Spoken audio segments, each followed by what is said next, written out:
25º Encontro Nacional de Comitês de Bacias Hidrográficas, realizado em Natal, integrou vários órgãos e a classe política também neste momento. Eu estou aqui com a Yara, que é diretora de Recursos Hídricos do Ministério do Meio Ambiente e Mudanças do Clima. Yara, bem-vinda.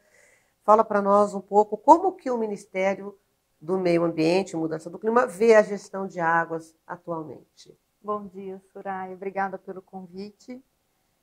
O Ministério do Meio Ambiente entende que a gestão e a governança das águas é um assunto transversal e deve ser tratado no multinível, envolvendo aí todas as escalas, né, desde o governo federal até os governos municipais e a sociedade civil de diferentes núcleos.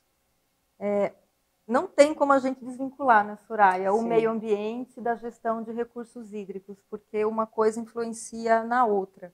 Então, acho que é importante destacar aqui que o Ministério do Meio Ambiente reconhece a Política Nacional de Recursos Hídricos como o principal instrumento que a gente tem para fazer gestão de águas e para fazer a integração com a política de meio ambiente, com a política de mudança climática, com a política de povos e comunidades tradicionais também.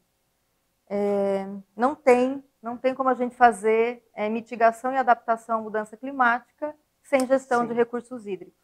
Não tem combate à fome sem gestão de recursos hídricos. Então, a gente tem que olhar para isso de uma maneira muito séria, porque a gestão das águas ela é uma equação de muitos termos. Um termo é a ambiental, um termo é o social, um termo é a infraestrutura, um termo é a governança, um termo é a gestão, outro termo é o político, e aí vai, é uma equação complexa. E a gente só vai conseguir balancear essa equação se a gente ouvir diferentes áreas do conhecimento, diferentes níveis da escala da governança, e ouvir, inclusive, os conhecimentos ancestrais e tradicionais, que são as famosas soluções baseadas na natureza, que na verdade é uma releitura do conhecimento ancestral. A gente pode falar que é um museu de grandes novidades. Então, o Ministério do Meio Ambiente, e eu pessoalmente acredito que o Ministério do Meio Ambiente ele é o locus adequado para a gente fazer a gestão das águas. Porque que outro ministério vai olhar todos os termos dessa equação? Que outro lugar vai poder trazer todas essas formas de conhecimento juntas, essas diferentes perspectivas, para olhar para a complexidade da água? Então, a gente reconhece cada um desses termos, que sempre tem um novo olhar, que vem um novo termo, e a necessidade da gente balancear isso hoje. A gente estamos trabalhando os objetivos estratégicos do Ministério como um todo, o Departamento de Recursos Hídricos está trabalhando um deles, vários deles, e tem sim muito forte essa questão da água como vinculador de políticas públicas. Porque se a gente olhar o Acordo de Paris internacional, você não faz nada do que está lá sem gestão de água. Com certeza. Se a gente olhar o Marco de Sendai, que é sobre os desastres e eventos extremos, né, as consequências, a gente não atinge o Marco de Sendai sem uma gestão e uma governança de recursos hídricos. A mesma coisa, a política do clima, de desenvolvimento rural sustentável. Não tem como. Tudo passa pela água, direta ou indiretamente. A água é o grande vinculador de muitos elementos de políticas e marcos legais. E a gente está fazendo essa análise de qual é o nosso papel. Nosso papel é muito articulador, porque as atribuições do saneamento não estão no Ministério do Meio Ambiente, mas a gestão de água passa por lá. Ô Yara, e você foi, durante um bom tempo, coordenadora de recursos hídricos no estado de São Paulo, fez um trabalho muito bom, e essa tua experiência vai te ajudar muito, acredito, aqui no Ministério? Vai, já está ajudando. Na verdade, eu só cheguei, eu acho que até aqui, né, no Ministério, pela escola que o Estado de São Paulo me proporcionou. Porque eu entrei no Estado de São Paulo como especialista ambiental nível 1, aprendendo, né, com todos os gestores de lá. E eu gosto de pensar nisso. Quando a política começou a ser tratada na década de 90, eu era uma criança ainda. E eu falo, já tinha gente fazendo essa estrada que hoje me trouxe até aqui. Então, com certeza, assim, as diferentes perspectivas que o Estado de São Paulo traz é uma escola muito grande E eu sou grata a você, Soraya, que fez parte dessa escola, e aos demais gestores que estão aqui até hoje, porque não seria possível, eu não estaria aqui ou com o conhecimento e com a confiança de estar aqui, que é um lugar bastante complexo, né? Sim, De com estar. certeza. Mas eu penso, Soraya, o que eu estou fazendo? Qual é o legado que eu vou deixar para quem é criança hoje um dia vai estar nesse lugar que eu estou agora? Yara, e aí você que estava lá na mesa, né, aquela mesa imensa de abertura com um ministro, 2 governadores, vários secretários de Estado, e aí eu estava lá no cantinho olhando, né, aquela multidão de pessoas ali acompanhando aquela abertura, onde se falou muito da retomada da água, né, na agenda política. Fala um pouco do que foi aquele momento. Olha, aquele momento é bem interessante, Soraya, porque a maioria das falas que vieram das pessoas que estavam ali presentes tinha um enfoque de infraestrutura, olhando a gestão de água muito próxima da gestão de infraestrutura hídrica, que eu reconheço é extremamente importante, e nós só estamos no nível de sociedade que estamos graças à infraestrutura, graças à engenharia civil. Mas eu acho que não é suficiente. A infraestrutura hídrica ela é um termo dessa equação, importantíssimo, que a gente não pode descartar de jeito nenhum, a gente tem que aprimorar e investir. Mas só a infraestrutura hídrica não vai garantir o tipo de sociedade que a gente quer.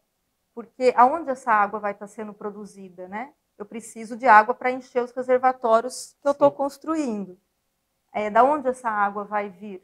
Se o ciclo hidrológico está todo alterado, se as médias pluviométricas, se as vazões médias dos sistemas hídricos estão se alterando, né? Só a infraestrutura não vai garantir. E também a gente tem biomas, ambientes e sociedades que utilizam águas de rios perenes. Como é que está a produção e a retenção de água nos seus ambientes naturais? A gente tem que olhar para isso também. Eu gosto de pensar, olhar o ciclo da água como o ciclo hidrossocial da água, porque não tem mais um ciclo que acontece separado do ser humano, a gente interfere nesse ciclo, na qualidade, na quantidade. Então, ou a gente olha para isso como essa equação como um todo, ou a gente vai colher as consequências disso no futuro.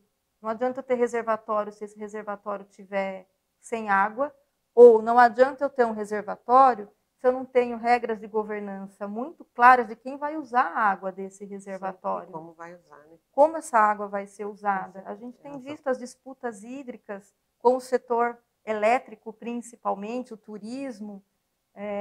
E aí? Eu penso assim, está na hora, enquanto a gente está com os reservatórios cheios, de discutir como vai ser feito isso. Tem um ditado que eu gosto muito, que é assim, é na lua de mel que a gente define as regras do divórcio. Então, é agora, enquanto a gente tem água, enquanto a gente tem boas relações diplomáticas, que a gente tinha que discutir essa equação como um todo. E não esperar na hora que está todo mundo sem água, desesperado, tendo prejuízo e pressão, para a gente sentar para conversar. E se a gente só olha a infraestrutura, a gente não vai fazer isso. Com certeza. E qual que é o nosso papel, né, como gestor, como cidadão, sabendo de tudo isso? É fazer as provocações. Sim, esse olhar mais amplo, né, onde você coloca o ser humano dentro da equação, como você está falando. Quem tem água e quem não tem? E por quê? Quem determinou essa distribuição? Que tipo de conhecimento eu considerei para a tomada de decisão? Então, são essas provocações que a gente poderia fazer, que só o Ministério do Meio Ambiente poderia fazer. Que é a gestão descentralizada, participativa e integradora, né, Yara? Os fundamentos da nossa política de recursos hídricos. É isso mesmo. Yara, eu sei que esse encontro foi um que você conseguiu ficar um pouco mais de tempo aqui, você participou da jornada de capacitação. Me define com uma frase ou uma palavra o sentimento do que você viu aqui das pessoas, desses tantos diálogos que aconteceram. Olha, a minha percepção é que nós temos um desafio hercúleo pela frente e que existe uma demanda de diálogo. A gente precisa sentar mais para conversar e conversar com aqueles que pensam diferente. porque só falar para nós mesmos não vai trazer fácil, né? resultado. Isso é fácil de fazer. A gente precisa colocar o problema no meio da sala, olhar as diferentes perspectivas, que é desse somatório de saberes, desse somatório de ciências, de experiências vividas no território, de quem está lá no chão, que a gente tem chance de errar menos para a segurança hídrica do nosso país.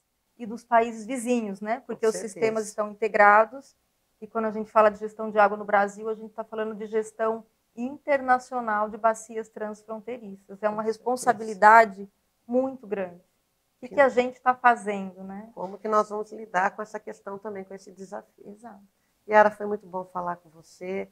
Agradeço pela presença do Ministério do Meio Ambiente, não só na tua pessoa, mas a gente teve outros técnicos também do Ministério que contribuíram aqui na jornada, e conte sempre com o Fórum Nacional. Queremos continuar esse diálogo, né, e aprofundá-lo numa integração de fato com a gestão de recursos hídricos como mote para esses diálogos. Muito obrigada, viu? É um prazer. Estamos à disposição.